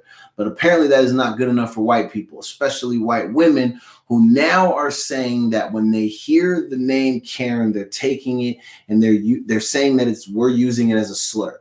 And to clarify, and the first time I ever heard someone refer to Karen as the person who complains about the manager and does all these things and is always whining about shit, it was from a white man who's a comedian named Dane Cook. I don't know if you ever remember like his very first like stand-up. I think it was on the first one. Or he had like a CD or something and he talks about this shit. That's where I learned it. And then we all kind of adopted the whole philosophy that Karen is the lady who is always asking to speak to the manager. So it's interesting because now apparently if we refer to a white woman as a Karen, that's a racial slur. Priscilla, what do you think about that? I can't with it. I feel like that in itself is an example of white privilege right there. Just being able to like complain about something like that. Yeah. I posted this thing where some girl posted that, and then I left a comment on her shit, and I said something like, "You're not suffering," and I called her a cornball. Some people reached out to me. They said that they didn't mind that I had replied to her, but they thought it was beneath me to call her a cornball. And I'm going to tell you guys, just in case you did not know who I was or the way I like to approach things, but everything comes with a comedic effect. So me calling her a cornball was a way to kind of press her buttons. If she didn't like being called a Karen, she definitely won't like being called a cornball. Neither one of those are the equivalent to being called the N-word. I want to make that very clear. People were thinking that when I said she's not suffering, that I meant women are not suffering, because on her post, she tried to say that women had been suffering for much longer than what African Americans had suffered because misogyny had been around since the dawn of time. And I thought that was very interesting because although I will not dismiss the fact that that is obviously true, I will also say this. I felt like she was reaching because Karen is somebody's name. There's nobody on the fucking planet walking around named N-word, okay? That's not a thing, bro. So when I said that she was not suffering, it was not talking about the disrespect that she probably receives because she's a woman, whether it be from her job due to like not equal pay or the way she gets treated by men on a daily basis. No one is dismissing any of that, or the way that men act in regards to women. We're not taking time to say that that's not real and that, you know, only African Americans or people of color have been oppressed. I get it. Ladies have been through some things, but to pretend that the name Karen is a slur, that's blasphemy. That lady is fucking insane. And I wanted to invite her to come on the show, but I think my cornball comment ruined that opportunity for me. So Priscilla, I ask you this. I want you to give me your honest opinion about this. If you have ever been called a Karen, how does that make you feel? If that's happened to you. But if not, just give us your general feedback. I would laugh. Like, I don't even think it's that serious of a term, and it's hilarious because, I mean, let's just be real, like, all stereotypes sort of happen for a reason, and so, like, I don't take them seriously. Yeah, exactly. So I wouldn't care personally, no. Yeah. I think it's something stupid. Like, there's no way to me that term even holds the same sort of weight as the N-word. That term didn't come about. That term came about in like 2018, not like to the dawn of time. Like, yeah, you know what's crazy? Like I said, I know that I had heard it because this is the thing. Growing up in the town that I grew up in, where I came from, because there's a significant amount of white folks, these are the type of jokes that are developed in their community. The Karen thing, that is white people who came up with that. I don't ever remember hearing black people even refer to that type or in that way until after people started referring to white girls as Becky. And then Karen kind of came along after that. But growing up where I grew up in the South, where there's a lot of white people, I had been hearing that Karen thing for years and years and years. And I don't ever remember people being offended. And you know what I think it is? I think because we're in a time right now where some people are very bored.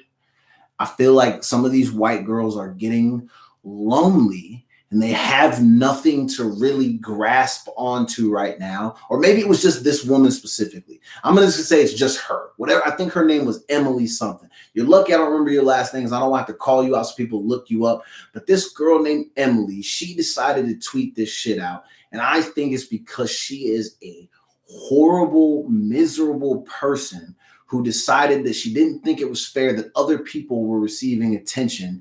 And she decided that the way she was going to get her name out there was she wanted to try to become the next Tommy Loren or some shit like that. But lady, you were not oppressed. You were not suffering. You're just a boring ass white girl whose food probably isn't seasoned well. Never in your life have you ever probably endured real oppression, and it certainly has not come about via the word Karen. That's not the same thing as the N-word. I promise you that. That's coming from somebody who's been called the N-word probably at least 500,000 times. And you know how many times I've cared about it in the last decade? And I say last decade because within the last 10 years, I started to laugh at people rather than get upset and then want to fight everybody, because that's how often I heard it from people. Come on. Karen or the N-word? Which one do you really think is worse, white girl? Jesus. I feel bad because I'm kind of going in on some of these people, but it is what it is. Priscilla's having to take a short break. She's just on mute. No big deal. But anyway, we were diving into that. I've had several other conversations with people who were thinking that it was not a slur. Most people agree that it's not. Sorry, I'm reading a comment from Steph. Steph said, I'd say, oh, I got your Karen. You guys gotta remember, Steph straight from the streets, Italian mafia. You call her Karen, she probably called somebody to put cement on your feet and then drop you in the river. So don't call Steph a Karen. Steph says she has been called Becky, and then she schooled him real quick. I'm not really sure what schooled him means, but hey, you never know. Steph probably ran hands with him, or or I don't know, man. You got Steph will give you the tongue lashing real quick. So, Steph, I appreciate your feedback. You don't strike me as the type that would be called a Karen, because, like I said, a Karen is, at least the way I know it, it's just a lady who has a terrible haircut and is always talking about complaining to the manager. I feel like if you don't do those two things, you don't really qualify for the Karen thing. Excuse me. But I think some ladies, they take offense to that, and maybe they take it a little too hard. But I assure you, white women, you're in this regard, you were not being oppressed in the same way that African American women and men were by the phrase or the word that is used against them for however the fucking long white people have been using that shit. You being called Karen is not the same as being called the N-word. I assure you that. Steph says, no, never been called Karen. Yeah, I don't feel like you would be called that. You don't really fit that description. So that's good. That's in your favor. Okay, I guess I said took it a little too hard, and then someone, Markel, shout out to you. Markel said that's what she said. Always love a good that's what she said joke. Let's see, what is our next thing? Okay, so I discovered this person, and I don't know who this girl is, but I think she's famous because she made it to Shade Room. Her name is Tori Bricks. Is it BRI and a couple of X's? Hold on. Steph saying, I definitely don't think that there's any thanks, Steph. So there's no comparison to being called the N-word. I mean, yeah, because like I said, the biggest thing you can point to is the fact that people are named Karen. Nobody's named, they're not named that. No one is walking around N-word, whatever a last name is. That's just not how that goes. But so anyway, back to this other human. I don't know who this person is or what she's famous for. I assume she's famous because she ended up on a video, and the way they promoted her name versus the victim's name, it was clear that this Tory person has a little bit of, steam behind her, and she must be somebody of some relevance. Apparently, she was at a Target. And you know, right now, tensions are high in our country. People are upset. They're stressed that they're stuck at home. So shit happens. Okay. Oh, so Tori is Rich the Kid, like the nigga from Love and Hip Hop? Or am I thinking of somebody else? Rich, that's a rapper, ain't it? Oh, I'm thinking of Rich Dollars. Never mind. See, I haven't watched reality TV in so long. I've been thinking all these people are the same. So Tori is the fiance of Rich the Kid. Thank you, Stephanie, for knowing who this is and me not. Yes, he's a rapper. Okay, shout out to you, rapper. So apparently she was out shopping. I think she was at Target or something. And there's some girl who says that Tori put her hands on her mom. In the post, it said that Tori, I guess, punched mom out. I don't know if she slept her, but she definitely punched her. And they had a picture where moms looked kind of like how the UFC fighters be looking after the match. You know, nose all crinkled, eyes all blacked up and stuff. Let me find it, because this was very interesting. Because like I said, I had no idea who Tori Bricks was. Very interesting to me. And now I'm finding out she's married to a rapper. So like she broke her nose. So the girl who's the daughter was posting about it. And apparently Tori has a witness, and her friend was with her. And they're saying that the lady hit Tori with her cart. And then somehow they ended up in some little scuffle. And the mom ended up getting washed up in the parking lot somehow. No, the article is gone now. Either way, Tori, it seemed like she was handcuffed, put in the back of the car. I don't remember the word arrested being used. I mean, I don't know. I'm sure she probably was. But it looks like she's probably going to get brought up on charges. But I brought up the story because I thought it was interesting. Because there are genuinely people who are out here, and because they're having stressful days and they're frustrated, when they're going out in public, they're allowing their anger to get the best of them, and they're interacting with strangers that they do not know and putting themselves in compromising situations. I'm here to tell you guys, it's not worth it, because you don't know who you're running up on. Now, in this video that I saw with Tori, and it looked like she was filming, her friend was filming, and obviously the victims were filming and all this. It seemed like Moms was the one who was being a little bit too aggressive. And you could hear them telling the lady to step back, and she's not listening. The daughter's telling the mom to step back. She's not listening. And that's my whole point. If people are telling you to chill, step back, and you're still not listening, when you end up getting your ass whooped, you had that coming. So I do not feel any sympathy for the mom. I think the daughter, even though I think they're obviously going to try to sue, because the daughter even mentions in the post where she goes at Tori, and she references the fact that what Tori's net worth was because she looked it up on the internet. So you could tell that they're looking at this as strictly as a money grab. They're going to try to ruin this girl because they all ended up getting in a scuffle at Target. Now, that's not to say that Tori is completely absolved of any guilt, because I also don't think it's advised that you put your hands on people. I think that's pointless. Even though I'm somebody that's ready to knuckle up at a moment's notice, I also think, like, if you have the opportunity to walk away and not get involved in the situation, you're better off. Somebody get too close to you, then you punch their teeth out. That's just kind of how the shit goes. But it's weird to me that now she's gonna be in a situation where she's getting sued. But it really seems like the mother in this situation was the one who was overly aggressive and may have had the shit coming. Let's read some of the comments that Steph was putting in. She said she broke her nose at the Target and then booked on felony battery. Yeah. So So that was the thing. It said the girl in the post said that Tori had cut in front of her, or her mother. And then whenever they started getting into it, and I guess the lady, thanks, Steph. So the lady pushed her cart into Tori, and then I guess Tori reacted and stole off on her. I don't know, man. Like, the lines at the stores now are kind of crazy and chaotic. Target seems like they have their stuff together. It's weird to think that she just randomly cut her. Like, I don't know, man. They seem too organized for some shit like that to happen. Plus, usually the people at Target are pretty classy. This seems like people are just turning up for no reason. But either way, man, if y'all are going out, please be safe. It's not worth it to get into it with some of these random ass strangers because you don't know what's on people's minds. You don't know what they're wanting to do, and you don't know what lengths some people are willing to take it.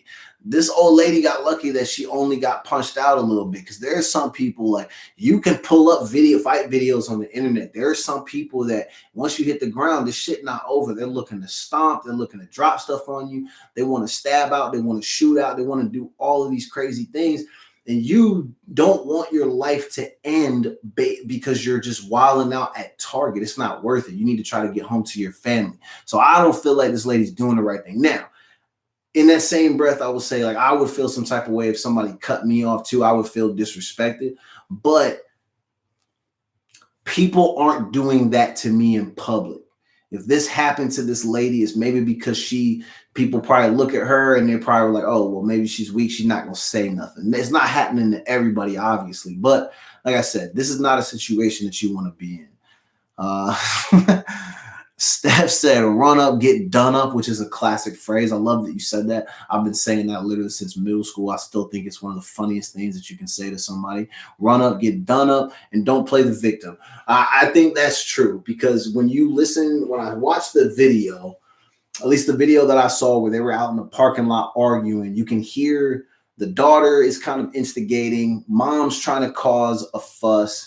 And it's not about being white or being black. It's none of that. It's one of these people involved in this situation thinks she's way tougher than what she is. The other person is actually about that action and is not dealing with that disrespect. And you ended up getting too close and you ended up getting your shit popped.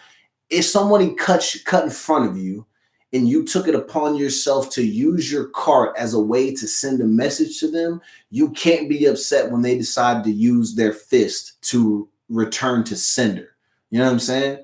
Like, that's the way you chose to communicate. This is the way she's choosing to communicate. Like Steph said, run up, get done up. Anyway, let's see. What else do we got? We got a couple more funny ones. I'm just trying to do all the funny stuff. So, okay. I'm going to get into something that's super unpopular. Not this thing. My opinion is unpopular. So, today, from what I've been hearing, marks the 20th anniversary of Love and Basketball. We'll clap it up for them. Love and Basketball, great movie. Oh, I hear voices. Priscilla, are we back online? Hey, okay. I am. Priscilla, I will welcome try back. to stay on as long as I can. Yeah, no, I feel like you're handling business. Do your thing. So I was just talking about Tory Bricks whooping ass at Target. So Priscilla's someone that frequents Target often. Please be careful because people are out there trying to fight over that shit. But anyway, my next thing is that today marks the 20th anniversary of the movie Love and Basketball. So I was clapping it up for them. It's a great movie. Well, let me stop. That's a good movie, okay? I think it was great. I know this is unpopular. The movie was great for its time, but I'm going to explain to you why I wasn't impressed. So first I want to start with this. Sanaa Lathan was a real hooper. I could tell by how she played the game in the scenes where she actually has to hoop. Omar Epps, not a good hooper. So off rip, I already feel like they could have gotten a better male lead. So I'm already disappointed in that. But he did a good job. And I'm a fan of Omar Epps. If you've ever seen In Too Deep or The Wood, and that's all I can remember that he's in. Oh, he's in this movie called The Program. He actually is a guy who was in a lot of sports movies. He's in Major League 2. So he's done football, baseball, and obviously he's done basketball. But I'm going to tell you like this. The other two sports, I could have believed that he played them. But when they showed his scenes when he's playing basketball, he's one of the worst hoopers I ever seen in my life. As a basketball player, that was already strike one of the movie. My second thing is, I don't understand why she spent so many years wanting to be with that crusty nigga from next door. She could have done better than him. And she waited for him. That was the crazy thing. She literally sat around and waited for the guy who was being just like his dad and already giving it out to everybody. Now, listen, I know that it happens. I know that there are girls out here that really like a guy. You're hoping that maybe he'll be different if you get the opportunity. And maybe it can happen. Maybe it won't. I don't know. But I just felt like, look, she was beautiful. She could actually hoop. And she could actually make the transition and work a regular job too. She had real skills. He only could play basketball. He couldn't do anything. So on the scale of who's a better human in that situation, I feel like she was the elite one and he was the bum. But they made him seem like he was actually the prize when he wasn't. And I didn't like that. She could have done better. Also at the end, I'm just going to skip to the end because I feel like she played herself at school. And I also, when I was young, I used to think like maybe she let him down when she had to go back because of curfew and she didn't sit there and talk to him about his dad. But then as I got older, I started to realize this. You realize what my nigga was crying about? He was crying about the fact that his mother had decided to end the marriage with his father because his father was hella disrespectful. And I know it's deeper than that because one of the things that probably hurt him was the fact that he thought his father was like a hero and his father turned out to be a fucking garbage can. So I get that, excuse my language. But I didn't like the fact that he made her feel bad for having to, choose curfew over him in that moment, bro. Your feelings could have waited and it really wasn't that serious because you knew your dad was doing dirt and you never even told your mom. There's no way you didn't know. He knew. And he let his mom get played and then he made it all about himself in that moment. I did not like that because he was literally asking her to put her career aside for him. It's literally the same thing that his dad was doing to his mom. So I didn't like that. We fast forward to the end of the movie. Again, we're in a situation where he realizes that he messed up. Basketball is over, blase, blase. And she's still chasing him. Why? At this point, you could have had anybody. Y'all are grown. Why do you still want this bummy, messed up knee having ass dude? And then they play for it. And then he gives her the Philly fake out where he leads her to believe that he's going to game it on her and he's going to walk away and that there's no chance for them. And then almost in some like pity type of way, he like turns back around and then he's like all about it. Why did he make her go through that? Why did she accept that from him? Now, as a man who's kind of shitty more times than not, I'm questioning y'all. Why do y'all take that type of shit from dusty ass niggas like me? Why? So it made it to where, to me, that movie is not that good. There's just too much shit going on. And he had been basically abusing her since she was a fucking child. It started with him being upset that she could hoop better than him, so he pushed her on the damn ground. Then getting mad at her when she didn't want to just be his boyfriend and do everything, or be his girlfriend and do everything that he wanted her to do. What was he mad about? That she didn't want to ride on the back of his bike? Nigga, she has her own bike. Why would she want to ride on your bike, bro? And then he got mad about that, and then they scrapped in the front. Y'all, you fought your girlfriend the day you ended up dating her? Come on, man. He had been abusing her since she was a child. I think that movie's garbage. Unpopular opinion. People love that movie, but I want y'all to think about it now. Think about everything that I just said and go back and rewatch that, and you can see what I'm talking about. My man was abusing her since day one. Why the fuck would she want to be with him?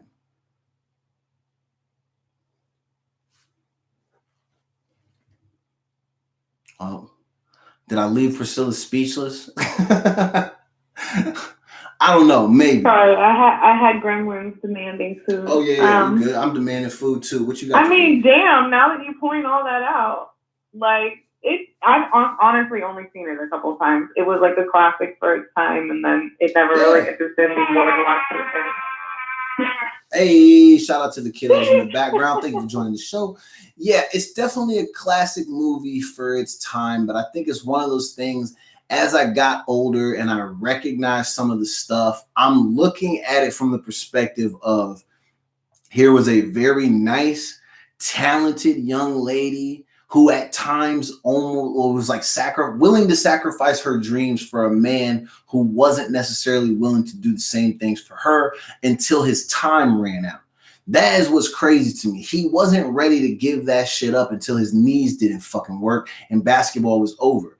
But then he still was expecting her, while she was going through the same trials and tribulations as a basketball player trying to make it, he was expecting her to give up her dreams for him. So it's crazy to me that sometimes people will allow themselves to fall in those traps of other people. And the weird thing is that, and I know it's just a movie and maybe I'm over analyzing it too much, but based on how they shot the movie, she didn't come from a household that was like that. Her dad actually loved her mom, which was weird because her mom was hella overbearing. And maybe it was just to the daughters, but it was interesting to me that she wanted to choose a man who was nothing like her father. And not someone who actually wanted to take care of her, somebody who wanted to string her along and make her only feel important and special in specific moments when it benefited him. That's how the movie is portrayed to me now that I'm watching it as an adult. So it's one of those things where I'm like, this movie's not that good. Like I said, unpopular opinion. Let me know what you think in the comments below when you watch this video. Do you think I'm wrong for saying that Love and Basketball is kind of a garbage movie, or do you agree? Let's see. Steph says no, it's one of my faves. No, I agree with you. It's always one of my favorites too. It's a good movie, but when you start to look at some of those events that transpired, I feel like I just think Monica could have done better. She didn't need to go through all of those hoops for that dusty ass dude. And honestly, as a man, it makes me sit and reflect about myself. Like there are girls that I've talked to or been in relationships with where I probably have made them jump through a bunch of hoops to try to be with me, and I end up not being with them because I'm a shitty man. That's what it fucking is in those moments. It's because as a man, I was shitty. And y'all deserve better. But the weird thing is I was literally talking to someone about this today. I firmly believe that women definitely have the edge in regards to using their sense most times over men. I know that y'all see the red flags and you know that you see them, but you choose to ignore them because you would rather take the risk and hopefully shoot your shot to end up in an ideal relationship rather than just recognize the man that you're, choosing to chase after is garbage. There's a bunch of other people out here. There are some good ones too. You can find a good one. I assure you that. Some of these guys are not worth it at all. You could even point to me. I know that in times there have been girls that I talked to where the best thing they could have done was walked away from me because they deserve to be in a better situation. And yes, people do change over time. It's definitely possible, but I genuinely feel that a lot of times girls, they see the signs and then they ignore them, and then they actually put themselves in a more damaging position to end up being upset because they pretend like, oh, well, how could he do this to me? But you knew that it was going to happen. You chose to ignore it because you were hoping that you would be able to either change the guy or that you were hoping that he would just go out of his way to change his ways for you. But unfortunately, and it's not always the case, but sometimes a lot of these niggas, although they make you feel like you are hella special, maybe sometimes they're BSing, or maybe you really ain't all that. I don't know. It's probably because we're fucking garbage humans and we're probably just gassing just to gas, because I know guys do that. Listen, it happens. And girls do it to guys too. There have been girls that I talked to where I was like, yo, I'm about to turn the player card in for this one.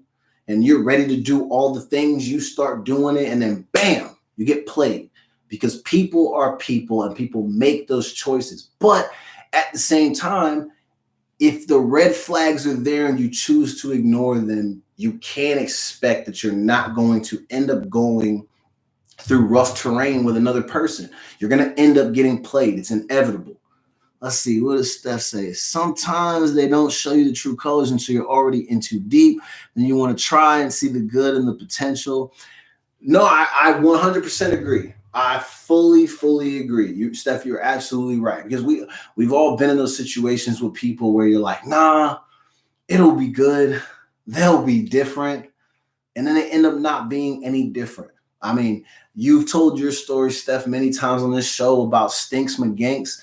He was on that weirdo stuff. I mean, I told y'all a story about how I let a girl slap me up at the club. That was my girlfriend at the time, literally slapping me at the club on some BS.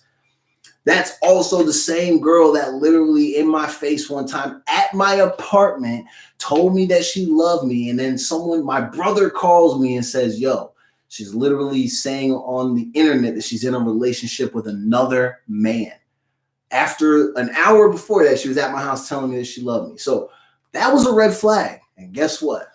I still dated her for like 6 or 7 months after that. I'll slap myself mad. What was I thinking? And that's basically how she slapped me. I wish I would have had the beard at the time. I would have had more padding. I was barefaced. Hey, shout out to the kids. Welcome to the show. But anyway, overall, back to my original point, we're circling back. I think Love and Basketball, though it's a good movie, it's just okay to me. And it's mainly because of the fact that, Buddy was just wilding. I felt like Monica could do better. Also, Omar Epps is a below average hooper. So shout out to Sanaa Lathan for making those scenes look and feel real. I really still firmly believe that she could probably go out on the court against almost anybody and get buckets. It's probably real. All right. Let's see. What else we got?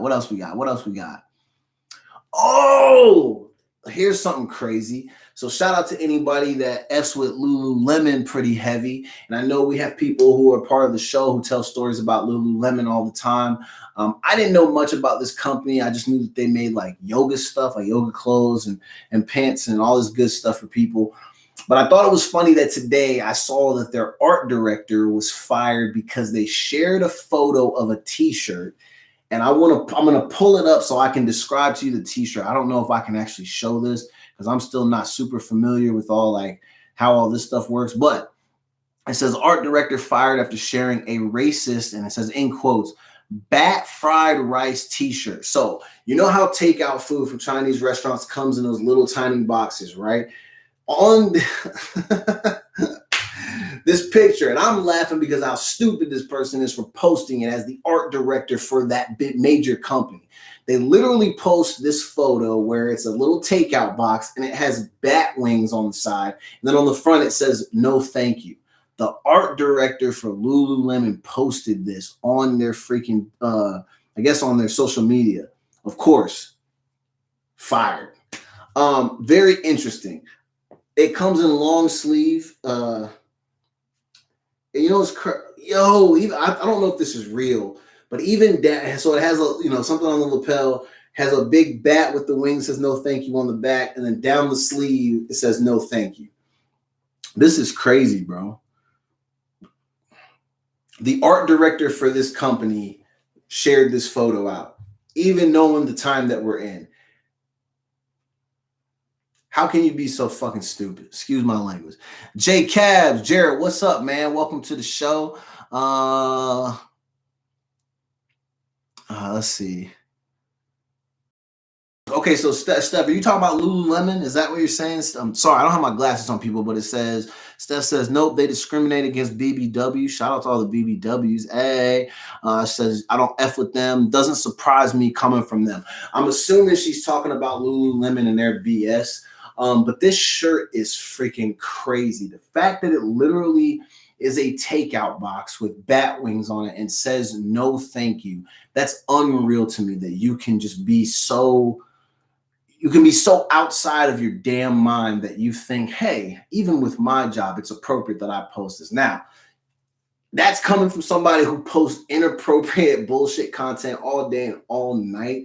But I post a ton of memes and a lot of sexual content because I think the shit is funny when we're all being gross. And I post stuff about people farting and shit like that. But I can't imagine being like, oh my God, like, let me share this real quick. This is going to be real funny. And then pretending to be surprised when they get fired. So I look forward to on Thursday's show. Hopefully by then we'll get to see either her fake apology video or his fake apology video, or at least a post on IG or Facebook or something. So I'm hoping that on Thursday or Sunday, we'll be able to report back about this situation. Steph was talking about Lululemon. Apparently they are complete garbage. I'm really not shocked because everybody that I know that's ever been affiliated with them or sold their products or done anything with them has always said that although the clothes are pretty good, the good quality, so on and so forth, I've heard that it's overpriced and it's not worth it to work for them because they treat people like shit. But at the same time, can you really say that you were surprised by that? It's a major business. The only way they can stay in business is if they treat people like shit. That's kind of how these people get by. I mean, I know you're thinking that the better you treat people, the longer you'll stay in business, but that's really not how America works. Look at a lot of these companies. All they do is shit on people, and we still continue to give them money day after day after day after day. So that's just how it goes. But the art director can go F themselves. You posted that post. That was so stupid on your part. I don't know, man. But I guess at the same time, shout out to Lululemon for just doing the right thing off top. They literally posted it today, I think, or was this yesterday? They posted it. Let's see. So I guess this is a dude. So Trevor Fleming is the guy who posted this. And then I guess the shirt's designer is somebody named Jess Slutter. Slutter, a California artist, designed the shirt with a red pencil drawing of a Chinese takeout box, adding bat wings on the back. On the takeout box and down the sleeves of the garment, the shirt read, "No thank you," according to TMZ. The artist was selling the shirts for $60 in a now deleted post. She thanked her buyers and wrote, "Where did COVID-19 come from? Nothing is certain." And then they kind of cut it off. I don't really care because apparently this person made this, and then the person from Lululemon just like reposted it, which I don't know. In a weird way, there isn't really anything wrong with that. But at the same time, if you're posting that and like you're on like your employee account or like on everything on your social media, it has that you're affiliated with this company, you can't really be surprised that you got fired behind this. So yeah, okay, thanks, Steph. So it says he was fired immediately and that they apologized. I mean, you know what's weird to me is I'm getting to the point where like the company apologizing, there ain't nothing you can do about that. I mean, that ain't Lululemon's fault. He makes that conscious decision in that moment to post or repost that what he saw on the internet. That ends up being his problem. I get why they're apologizing because we live in a culture where the masses are going to come for the company because they know that they can't really do a whole lot to the individual specifically because you don't know who he is. You don't really know where to find him. And then even if you know people who do know him, they're not going to give him up. But you know that you can go on Yelp or you can go on the internet, you can blast this company and the company will take a hit. So the company decides that they want to apologize on the behalf of the idiot because they think that it's the right thing to do. I'm someone who's getting tired of the apologies because obviously like you as Lululemon probably didn't tell him to do this. He did this on his own. What are you really apologizing for? And then say if you have another person do it, like you're just going to keep on apologizing. Maybe you should save these shits. Save them. Honestly, companies should save their sorries for when they actually mean them. Actually mean them. Because some of these things, like you're just doing it because you probably, given our time, you know, people are already not really buying your stuff because who's really out here just buying yoga pants when people are struggling to find toilet paper? So you're really only apologizing because you're not trying to lose any more business than what you can already afford, which is barely any. So you're just doing everything you can to make sure you don't go out of business. You don't really care about that shit. You only did it because you knew people were going to complain. So those apologies to me are weak. We look forward to seeing if Trevor Fleming is actually going to apologize. Buddy, you probably had a really good job and you gave that up because you thought something was interesting on the internet, or maybe you thought it was funny or whatever the case may be. I hope you didn't pay $60 for that long sleeve t-shirt. Because now that you have no job, you need all that money. All right, let's see. What else do we got?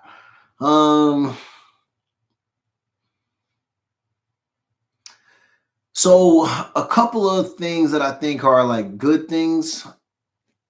It says that, and I don't know if this is good or bad. I think it's good for some people.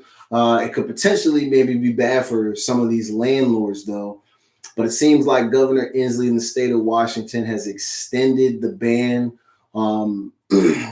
as far as like landlords not cutting off utilities and things like that at apartment complexes and management companies. I think it's utility companies. They're telling them that they have to extend it at least until May the 4th or something like that. But I'm wondering what happens after that, because I'm sure that means for some of these places they already were needing to collect money from people for past due bills, and now they can't collect that money even more now. But then they're also being told that they have to keep the stuff on in order to make sure that these people have power and all this type of stuff, which I think is good. But like, how are they going to get that money back in the end?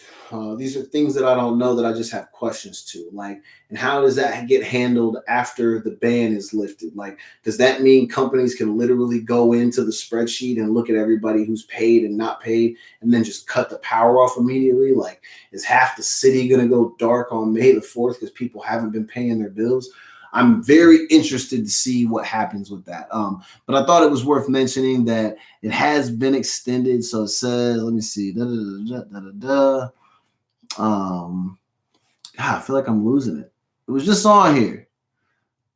Oh, Inslee extending the ban on utility companies can't cut off power and water until after May the 4th.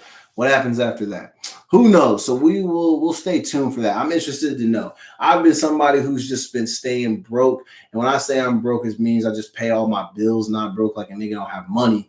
But I've just been paying the stuff like normal because I didn't want them to come for me after the fact and say, hey, hope you have fun on vacation, but you owe us $15,000. I didn't want to be in that type of situation. So I'm glad that I've still been paying, but I am interested to know what's going to happen to people after May 4th.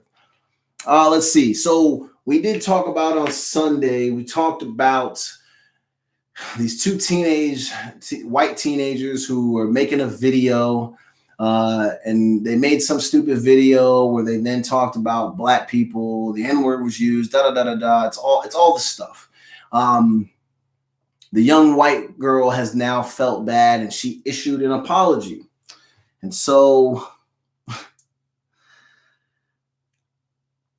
I want to read this because the apology comes after she's expelled from school. So you've now been expelled. Here's your apology. So I want to apologize for the video I posted. I know in my heart, blah, blah, blah, how wrong it was. So this is crazy. This is absolutely crazy. And this is how I know your apology is bullshit. Because the very next sentence, you already deflect and you place the blame on your boyfriend. My boyfriend is racist, and he slowly normalized his racism on me. So not only are we giving a fake apology, we know nothing about accountability. Still, I should never have let him. I believe blacks are human too. Oh, thanks, white girl. I appreciate that. Thank you. Made in the image of Christ. All right. I've disappointed God and want to apologize. Please don't contact my college. It's my future, and one mistake should not ruin a life. Also, please stop with the death threats. Again, I apologize. Sincerely, Steph. Not my Steph. This is a bozo who's a teenager. So if you literally just tuned in, I don't want you to think I was reading something from Steph, who has been a part of our show. No, she's not a racist. This is not some bullshit she would ever send another human. I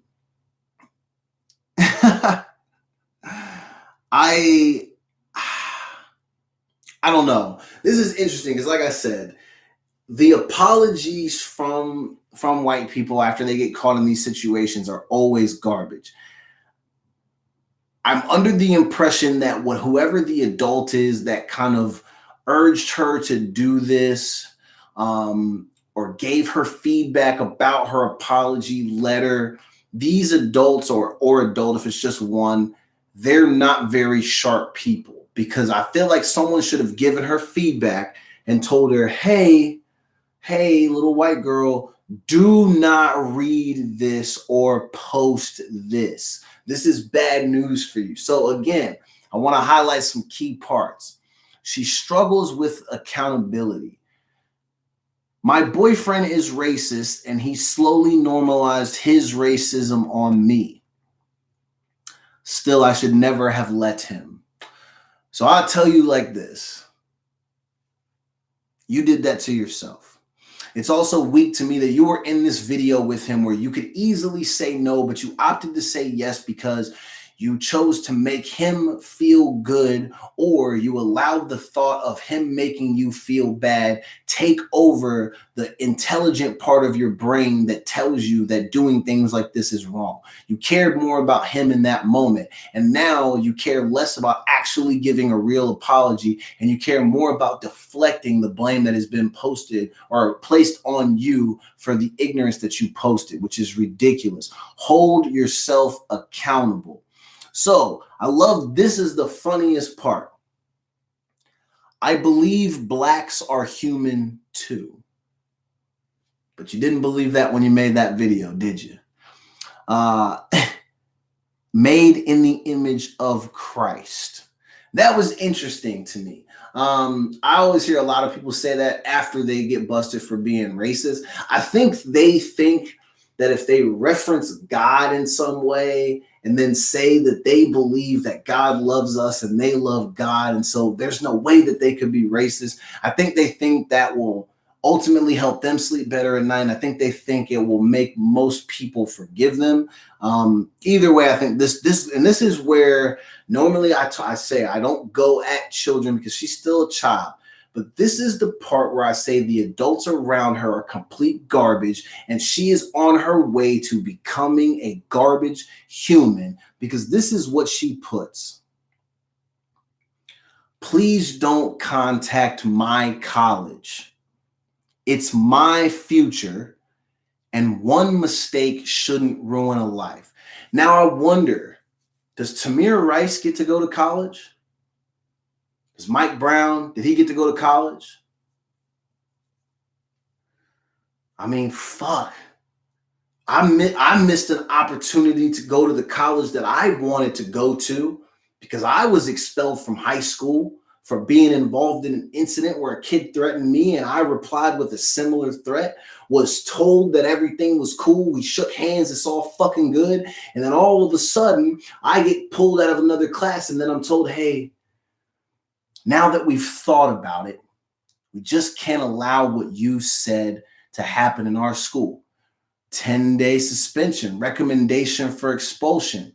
But when I was pleading for, hey, don't ruin a life, I was cast away. It's different when you're black as opposed to being a helpless little white girl. Please don't contact my college. It's my future. And one mistake should not ruin a life. How old was Tamir Rice when he was unfortunately killed? Wasn't he like 12? 12 years old playing with a BB gun? It's one mistake, right? Shouldn't ruin a life. Poor little white girl. Everything is so fucking hard for you. I hope that people have taken it upon themselves, because I'm saying that when she posted this, it must have been opposite day.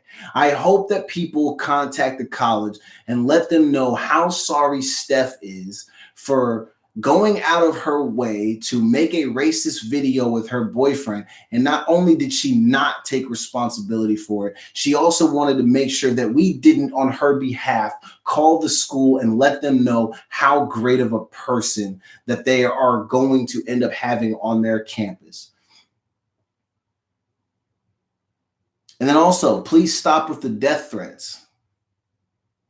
So the weird thing about the internet is that once you post something, it no longer belongs to you. It belongs to everybody. The thing that you posted, a lot of people are not happy about.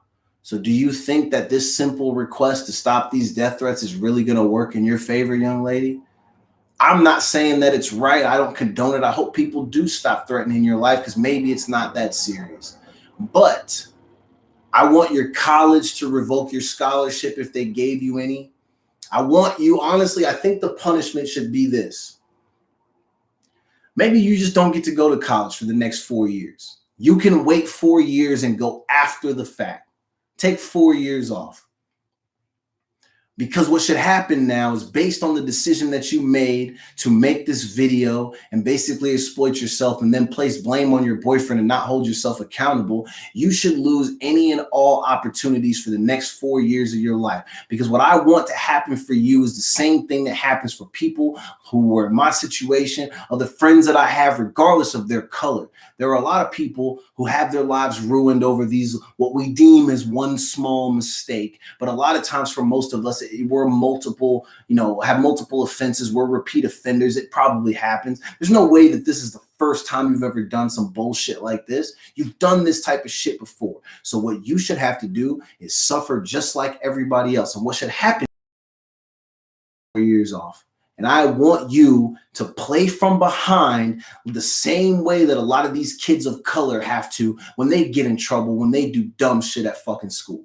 Because that's the situation that they put us in. I don't want to hear nothing about, oh, it's just a life and we don't want to ruin a life. No, but you should have thought about that before you and your grimy ass boyfriend got in front of a video camera and proceeded to make and tell us about how you just have almost zero love for African Americans. And then to tell us, and thank you, again, thank you. By letting us know that you believe blacks are humans too, it shows me how far away you are from actually being someone who can go out by yourself and be unsupervised. Because of the fact that you literally probably questioned prior to the apology if we were humans or not. You wanted to treat us like animals. So now we're going to give you some small treatment of that. We're going to take away the college. We're going to ruin any opportunity that you have to go to the college that you want for sure. And I hope that the colleges step up and do the right thing as well. Don't admit her. If you let her come to your fucking school, you're telling the fucking world that you do not care when people make these kinds of fucking videos. You're not setting an example. You're still letting us know that as long as the money is right and the books are paid for and all that shit, that you'll still take their money and you'll allow them to come to your campus. And you're alienating all the other people that attend your school that fall under the category of people of color. How do you think that makes your students feel who have already been there, who have already put their money up? And I know that this girl is only going to be one of many, but by not setting the example, by going all in on her and letting her know that she cannot come to your school, all you're doing is you're adding to it. And you're going to make the other students on your campus feel like they do not matter because you're opting to make sure that this girl still gets an opportunity when she doesn't fucking deserve it. The shit is pathetic. So, little high school girl named Steph who made this whack-ass apology post. I'm sorry. Although you were a young teenager, you made a terrible decision, and I hope you pay for it. And I hope that your life is ruined in some small way, and you have to get put into overdrive, and you need to do everything you can to rectify your own mistakes, because that's what a lot of us have to do. Sorry, but that's just the way the cookie crumbles. And I'm sure if you had big type of money or your parents had big money, you wouldn't need to put this type of stuff on the apology letter because the checkbook would have already handled it. But whatever happens to you, you deserve what is coming. So I will end it on that. Maybe I was ranting a little too much, but again, I want to highlight some key things from this. Oh, hold on. There's another part. Let me read this. I promise to dedicate my life to serving God and treating every human being with respect.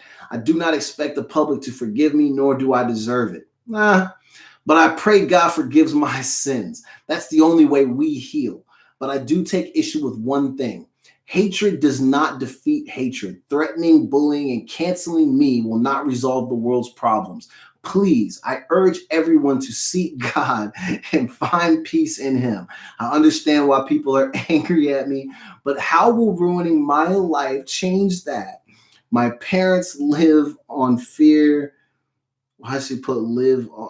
Anyway, my parents live in fear for my life. This is not fair. For the love of God, stop sharing the video in my name and picture.